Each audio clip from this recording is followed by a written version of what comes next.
We had a woman who was killed just hours after filing for her second restraining order against her child's father. First one didn't work, and when you go to try again, you die? I'm absolutely stunned because all the years I've been here, nothing ever happened. People living at Lake Park Apartments in St. Francis are shocked after learning a 32-year-old woman was shot and killed there Thursday evening. That woman, now identified as Kiana Pilska. Our chief investigative reporter, Jenna Ray, joins us live now from the newsroom. And Jenna, you had a chance to talk with Kiana's heartbroken mother today and learn more about the moments leading up to her death. Susan, it's just a heartbreaking situation. Kiana's mother tells me their family is mourning this tragic loss. It's a loss, she says, and court documents show Kiana was trying hard to prevent.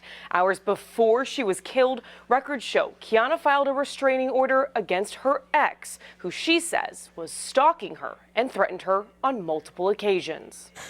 I'm just shocked. I just can't believe that this happened here. Thursday night in a quiet St. Francis neighborhood, police swarmed an apartment complex after they say several people called 911.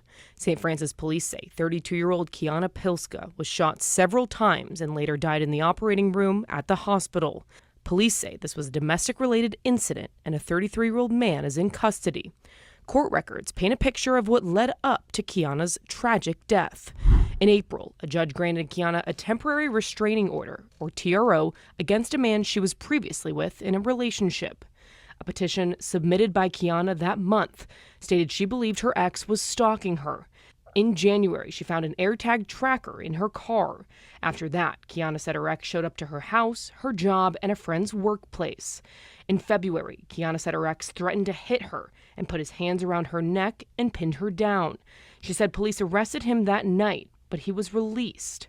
2 days before she filed the restraining order, Kiana said her ex threatened to end his own life because she didn't want to be with him. On April 27th, court documents show the ex admitted to having 4 guns in his home. That same day, the TRO was dismissed when Kiana did not show up to court. On Thursday, Kiana filed another temporary restraining order. She again wrote that she was in imminent danger of physical harm after her ex showed up to her location several times over the last week, including at her home, where he kicked the door off its hinges. This man is a crazy man, and we can tell.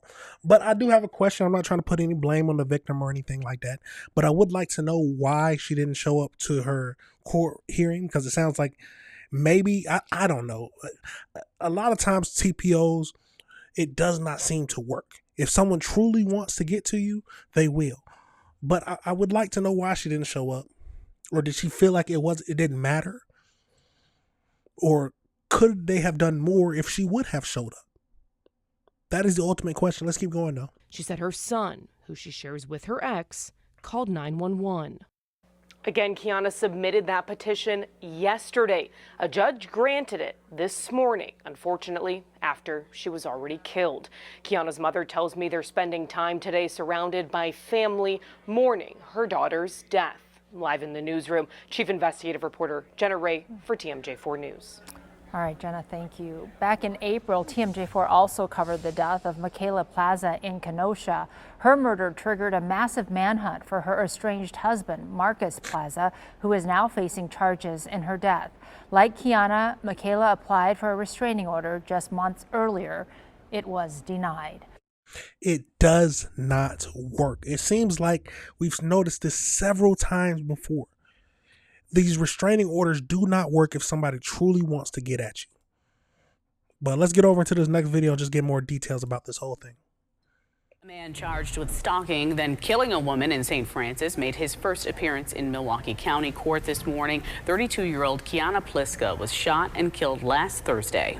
We now know she was shot by the father of her child during a custody exchange. Jenna Wells joins us live in studio now with more on a tragic situation. Yeah, Jenna. Jessup and Amanda, court records show Pilska was granted a domestic abuse restraining order from 33-year-old Randall Lenyard Sr.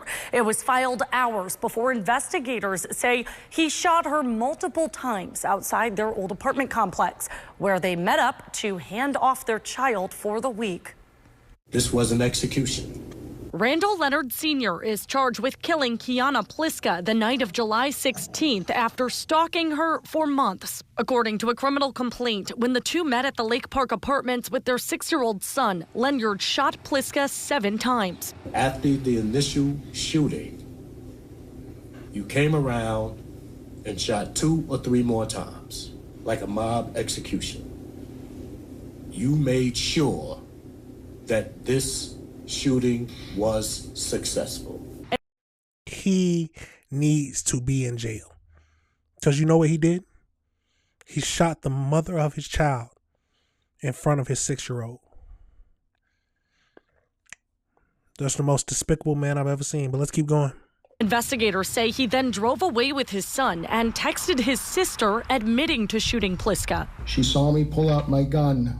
She got out of the car and started to run, so I shot her.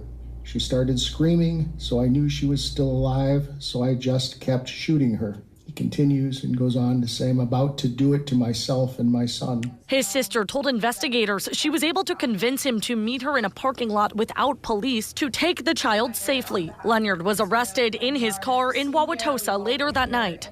Mr. Leonard has given a full confession. The complaint says Pliska filed a restraining order against Leonard in April, but it was dismissed when he convinced her not to show up to court. Court records show she reported him stalking her repeatedly, putting an AirTag on her car, showing up to her home, choking her, and once claiming he shot himself in the hand because of her. Prior to the homicide, the behavior is escalating, and it is escalating significantly, and it is escalating with violence and with weapons. One day before Pliska was killed, she told officers her hairstylist had received a call from Leonard pretending to be a detective looking for Pliska. That's when she filed a restraining order. It was granted the day after she died. If someone truly wants to kill someone, even a piece of paper or a court order is not going to stop it. What did I say? It's not going to help it at all. This man killed her in front of his child and then texted his sister saying, okay, I did this and I'm about to kill myself and my child now. He has serious problems. And it's a sad thing, but so many people get protective orders and somebody truly wants to hurt you. That is not going to stop them at all. It might even just make them angrier. In today's hearing, prosecutors asked for a $1 million cash bond. Commissioner Barry Phillips denied that, saying he reserves bonds that high for cases with multiple deaths. Instead, he gave Leonard a $250,000 bond and ordered he have no contact with his son or Pliska's family. Amanda, just.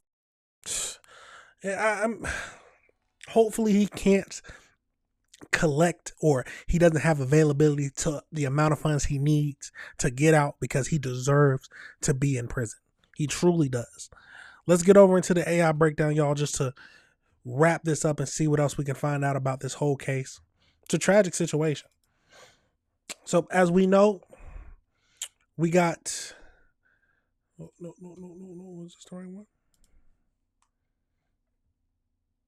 one? Oh, right here. Sorry about that, y'all. So we got a 32-year-old. Kiana was shot and killed on July 16th, 2026 in St. Francis, Wisconsin, just hours after filing a domestic abuse restraining order. The shooting occurred outside of Lake Park Apartments during a scheduled custody exchange of their 6-year-old son. She was shot 6 times following an argument, and the entire attack took place in front of their child. The suspect, 33-year-old Randall, had reportedly been stalking her for months. The court records detail a severe pattern of abuse and harassment leading up to her death. Air tags in the car, physical assaults, home invasions. Just one day before she was killed, he broke into her house by kicking the front door in, prompting their 6-year-old son to call 911.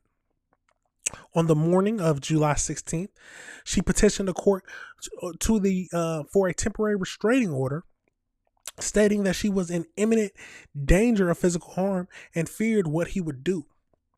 Hours later, she was murdered. Ironically, the court granted and signed her restraining order the day after she was already dead. Now, I do have a question.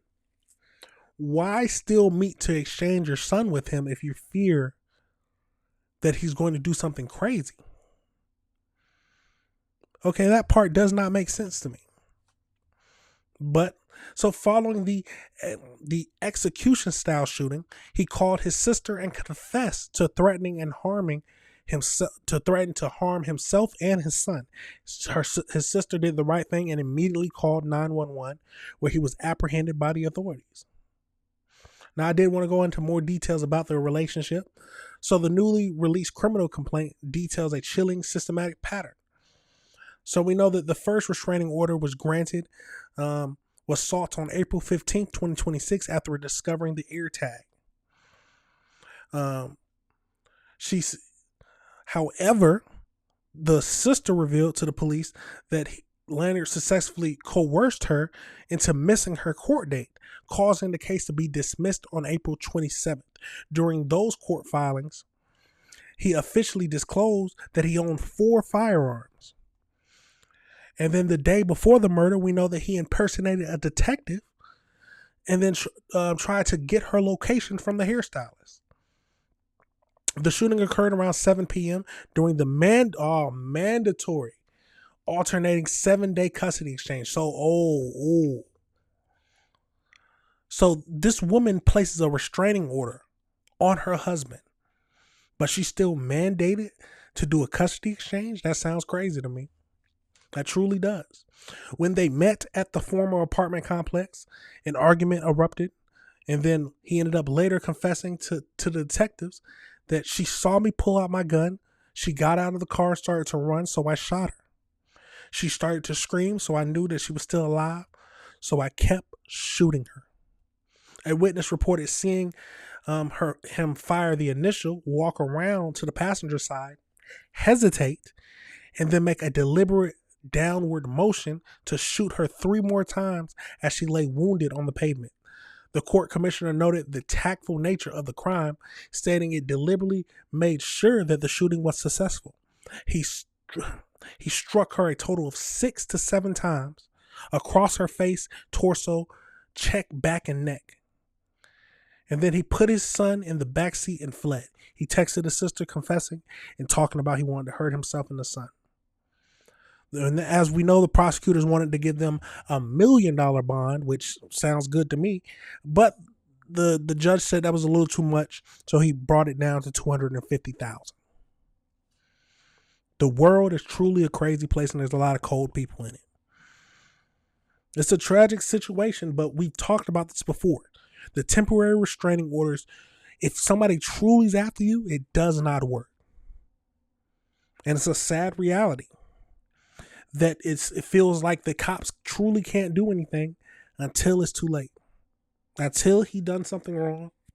Maybe if she would have just gone with her gut and wasn't talked out of continuing with the first restraining order, it might have done something different, but it's a tragic situation and it could have been prevented. But let me know your thoughts on this situation, y'all. Let me know if you disagree with anything I said. Absolutely crazy.